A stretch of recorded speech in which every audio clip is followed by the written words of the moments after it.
Hello students, welcome to the TSN online education platform.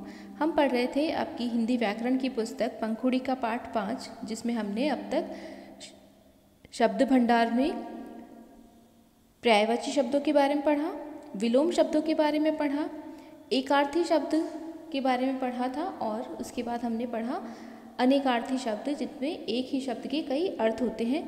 अब हम देखेंगे पांचवा प्रकार शब्दों का, समरूपी भिन्नार्थक शब्द, यानी इन्हें श्रुति सम भिन्नार्थक शब्द भी कहते हैं, यानी जो सुनने में या उच्चारण में एक जैसे लगते हैं लेकिन उनका अर्थ अलग अलग होता है। तो हिंदी भाषा में कुछ शब्द उच्चारण में एक जैसे लगते हैं, बोलने में एक जैसे लगते हैं, परंतु उनका अर्थ बिल्कुल भिन्न होता है। ऐसे शब्दों को समरूपी भिन्नार्थक शब्द कहा जाता है। उदाहरण में देखते हैं। सबसे पहले खाद और खाद्य। खाद का मतलब उर्वरक से होता है, जो भूमि की उपजाऊता को बढ़ाने के लिए, फसलों को अधिक उपज प्राप्त करने के लिए प्रयोग में लाया जाता है, जबकि खाद्य शब्द का अर्थ होता है खाने योग्य पदार्थ। इसी प्रकार पानी और पानी। पानी जल के लिए प्रयोग में लाया जाता है, जबकि पानी का मतलब होता है हाथ। अगला शब्द मांस और मांस। मांस का मतलब होता है महीना और मांस मतलब गोश्त। अगला शब्द पवन और पावन। ये सुनने में एक जैसे लगते हैं, लेकिन पवन शब्द का अर्थ होता है वायु, जबकि पावन का अर्थ होता है पवित्र। पाहन और पाहुन भी सुनने में एक जैसे लगते हैं, लेकिन पाहन का मतलब होता है पत्थर और पाहुन का मतलब होता है मेहमान। कृपण और कृपाण। कृपण का अर्थ होता है कंजूस, जबकि कृपाण का अर्थ होता है तलवार। कोश और कोश। कोश इसमें षटकोण वाला शब्द प्रयोग में लाया जाता है, तो वहाँ पर उसका अर्थ होता है खजाना, जबकि कोश का अर्थ होता है शब्दकोश, जैसे शब्द भंडार। इसे हम शब्दकोश भी कह सकते हैं। अपेक्षा और उपेक्षा। अपेक्षा का मतलब होता है किसी से कुछ इच्छा रखना या कुछ चाहना, जबकि उपेक्षा का मतलब होता है किसी का निरादर करना। कुल और कूल। कुल का मतलब होता है वंश या परिवार, और कूल मतलब होता है किनारा, जो नदी समुद्र के लिए प्रयोग में लाया जाता है। अधिकतर नदी के लिए प्रयोग में, कि नदी के संदर्भ में कूल का मतलब अर्थ या शब्द का प्रयोग होता है। अचल और अचला। अचल कहा जाता है पर्वत को, जो कि नर है, नर रूप में या पुल्लिंग के रूप में शब्द का प्रयोग होता है, जबकि अचला स्त्रीलिंग शब्द है और पृथ्वी के लिए प्रयोग में लाया जाता है। परिणाम और प्रणाम। यहाँ पर भी इन सुनने में एक जैसे लगते हैं, केवल एक मात्रा की वजह से शब्दों में अंतर आता है। तो परिणाम का मतलब होता है फल या रिजल्ट, और प्रणाम का मतलब होता है किसी को नमन करना, नमस्ते करना। हेम और हिम। हेम कहा जाता है सोने को, जबकि हिम का मतलब होता है बर्फ। चित्र और चित्रा। यहाँ पर चित्र शब्द आप अच्छे से जानते हैं, तस्वीर के लिए प्रयोग में लाया जाता है, जबकि चित्रा जो है वो ककड़ी को कहा जाता है। बहु और बहु का मतलब, बहु यानी कि जब छोटे ऊ की मात्रा का प्रयोग में लाएंगे तो वह इसका मतलब होता है बहुत अधिक के अर्थ में, जबकि बहु का मतलब होता है वधू या पुत्र की पत्नी के लिए इसमें प्रयोग में लाया जाता है शब्द।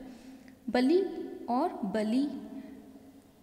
छोटी हस्व ई की ध्वनि या मात्रा का प्रयोग होगा, वहाँ पर भेंट या बलिदान के रूप में प्रयोग में लाया जाता है शब्द, जबकि बलि का मतलब बलवान होता है।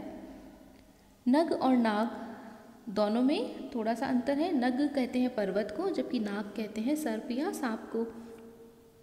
निधन और निर्धन।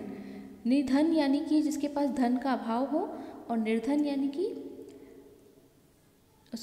निधन यानी तो मृत्यु कहा जाता है, जबकि धन का अभाव जहाँ पर होता है निर्धन, इसका मतलब होता है गरीब, धन का अभाव, दरिद्र के लिए शब्द का प्रयोग किया जाता है।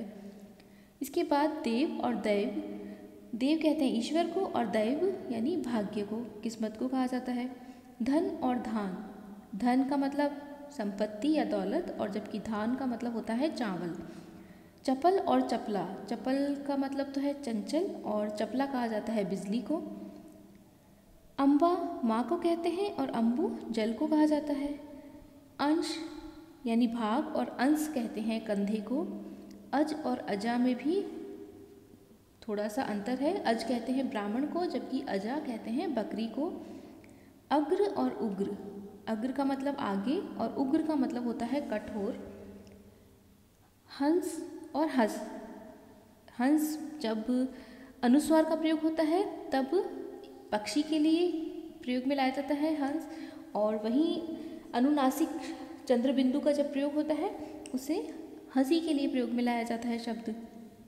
इसी प्रकार हिय और है, हिय कहते हैं हृदय को, और हिय घोड़े जो शब्द है उसके लिए, घोड़े के लिए पर्यायवाची शब्द है। सुत और सूत, सुत कहते हैं पुत्र को और सूत कहते हैं धागे को। सम्मान और सामान, सम्मान का मतलब है आदर, जबकि सामान यानी किसी वस्तु या सामग्री के लिए प्रयोग में लाया जाता शब्द। श्याम और श्याम, श्याम कहते हैं संध्या को, जबकि श्याम कहते हैं काला या कृष्ण के लिए शब्द प्रयोग में लाया जाता है। सुर और सूर, सुर कहते हैं देवता को और सूर कहते हैं जो अंधा होता है जिसे दिखाई ना दे उसके लिए उसे सूर कहा जाता है। वदन और बदन, सिर्फ ब का अंतर है, ब और व का, तो जब व आता है वदन होता है तो वह मुख के लिए प्रयोग में लाया जाता है, जबकि बदन शरीर को कहते हैं। इसी प्रकार भवन और भुवन, तो भवन तो केवल घर के लिए प्रयोग में लाया जाता है, जबकि भुवन संसार के लिए प्रयोग में लाया जाता है। जलद और जलधि, जलद द यानी तो देने वाला, और धी जब मैंने पर्यायवाची बताया था, पर्यायवाची शब्द पढ़ाए थे तब भी इस बारे में बताया था कि ध का मतलब होता है धारण करने वाला और द यानी देने वाला।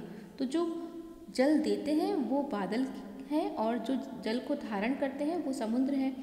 तो इनमें मुख्य अंतर जलध और जलधि में यही है कि जलध जो है वो बादल के अर्थ में और जलधि समुद्र के अर्थ में प्रयोग में लाया जाता है। तरंग और तुरंग, तरंग कहा जाता है लहर को, पानी की जो लहर होती है उसे, और तुरंग कहते हैं घोड़े को। दश और दंश, दश जो शब्द है वह 10 संख्या के लिए प्रयोग में लाया जाता है, जबकि दंश जो जहरीले जानवर होते हैं जो डंक मारते हैं उनके लिए प्रयोग में लाया जाता है, डंक के लिए प्रयोग में लाया जाता है। दिन और दीन, दिन का मतलब तो दिवस और दीन मतलब निर्धन। शौक और शौक, ये दोनों अलग अलग है। एक शौक का मतलब है जब एक ओ की मात्रा का प्रयोग किया जाता है तब उसका मतलब है दुख, और शौक यानी कि चाव या इच्छा। हाल और हॉल, हॉल का मतलब बहुत बड़ा कमरा और हाल का मतलब होता है दशा। इसी तरह शर और सर में भी अंतर है। शर का मतलब बाण और सर जो सरोवर यानी तालाब के लिए प्रयोग में लाया जाता है। वात और बात, वात वायु को कहते हैं और बात वार्ता या बातचीत को कहते हैं।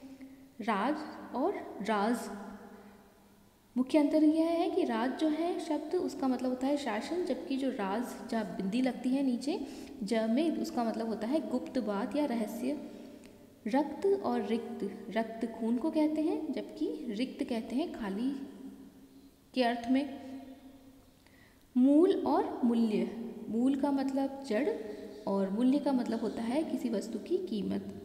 भव और भव्य, भव अभी हमने पहले ही पढ़ा था, भव संसार को कहते हैं जबकि भव्य सुंदर या बहुत बड़े विशाल के लिए भी प्रयोग में लाया जाता है। अब देखते हैं अगला, अनेक शब्दों के लिए एक शब्द। प्राय बातचीत के दौरान या लिखते समय हम अपनी भाषा को कम से कम शब्दों में व्यक्त करना चाहते हैं। इसके लिए वाक्यांशों के स्थान पर हम एक शब्द का प्रयोग करते हैं। कई शब्दों के लिए हम केवल एक शब्द का प्रयोग करते हैं, तो जिससे हमारी बात जो भाषा है या जो बातचीत है वो अधिक स्पष्ट, संक्षिप्त यानी छोटी और प्रभावशाली हो जाती है। जैसे उदाहरण देखते हैं, सदा रहने वाला, इसे न बोलकर उसकी जगह प्रयोग में लाते हैं शाश्वत जो हमेशा रहता है। जो सामने न हो यानी जो हमारे सामने नहीं है उसके बारे में बताना हो तो परोक्ष शब्द का इस्तेमाल करेंगे, यूज़ करेंगे। जो देखने योग्य हो उसे कहेंगे दर्शनीय। गोद लिया हुआ दत्तक कहलाता है, जैसे रानी लक्ष्मीबाई ने पुत्र को जब गोद लिया था उसे दत्तक पुत्र के नाम से जाना जाता है। अधिक बोलने वाला वाचाल कहा जाता है। जिसका कोई जोड़ ना हो वो बेजोड़ कहा जाता है। जिसको कोई बोध ना हो उसे अबोध कहा जाता है। जैसे छोटे बच्चे जो अच्छा बुरा गलत सही गलत नहीं जानते तो उन्हें अभूत बालक कहा जाता है। इसी प्रकार जिसमें सहन शक्ति न हो वो असहिष्णु, जिसका कोई शत्रु न हो वो है अजात शत्रु कहा जाता है, जिसका अंत न हो सके उसे अनंत कहते हैं। जो आँखों के सामने हो वो प्रत्यक्ष कहलाता है और जो आँखों के सामने न हो वो परोक्ष कहलाता है। विष्णु को मानने वाला वैष्णव, सब कुछ जानने वाला सर्वज्ञ, शिव को मानने वाला शैव, कम ज्ञान रखने वाला अल्पज्ञ, जिसे किसी विषय की बहुत थोड़ी जानकारी हो वह अल्पज्ञ कहलाएगा। जो कठिनाई से मिले वह दुर्लभ, और जिसका मिलना ही मुश्किल हो किसी भी तरह से वह अलभ्य कहा जाता है। अच्छे आचरण वाला सदाचारी, सप्ताह में एक बार होने वाला काम साप्ताहिक, अच्छी सहन शक्ति वाला सहिष्णु, और जिसमें सहन शक्ति न हो वह असहिष्णु कहलाता है। दूरी की सोचने वाला दूरदर्शी, यानी कि आगे बहुत लंबे समय तक की भी जो सोच लेता है वह दूरदर्शी कहलाता है। जो आसानी से मिले वह सुलभ, जिसकी उपमा न हो सके अनुपम कहलाता है। जो कर्म न करता हो वो अकर्मण्य कहलाता है। जिसमें लज्जा न हो वह निर्लज्ज कहलाता है। जो इंद्रियों से परे है, यानी कि जिसे हम न आँख से देख सकते हैं, न हाथ से छू सकते हैं, न स्वाद ले सकते हैं, न कानों से सुनकर, न देखकर, तो ये जो इंद्रियों से भी परे हो, जिसको किसी भी तरह से जिसका ज्ञान प्राप्त नहीं किया जा सकता वह अतीन्द्रिय कहलाता है। जिसके 4 पद हो चतुष्पद कहलाता है, जिसमें सभी 4 पैरों से चलने वाले जानवर भी हो सकते हैं, चाहे 4 पैरों वाली कोई वस्तु भी हो सकती है। वह जो जन्म न ले अजन्मा कहलाता है। बुरे आचरण वाला दुराचारी, जो साथ पढ़ता हो वह सहपाठी, जिसके 2 पद हो वह द्विपद कहलाता है। जो मांस खाता हो वो मांसाहारी, ईर्ष्या करने वाला ईर्ष्यालु कहलाता है। हंसता हुआ जिसका मुख हो वो हंसमुख कहलाता है, यानी जो हमेशा खुश रहता है वह हंसमुख कहलाता है। जो विज्ञान से संबंध रखता हो वो वैज्ञानिक, किए हुए उपकार को न मानने वाला कृतज्ञ कहलाता है, यानी आपने किसी का अच्छा किया, भलाई की, लेकिन फिर भी वह इस बात को नहीं मानता तो वह कृतज्ञ कहलाएगा। जिसका कोई स्वामी या नाथ न हो वो अनाथ कहलाता है। किए हुए उपकार को मानने वाला वह कृतज्ञ कहलाता है। ऊंचे कुल से संबंध रखने वाला कुलीन कहलाता है। जो ईश्वर में विश्वास न रखता हो वो नास्तिक कहलाता है, और जो ईश्वर में विश्वास रखता है वो आस्तिक कहलाता है।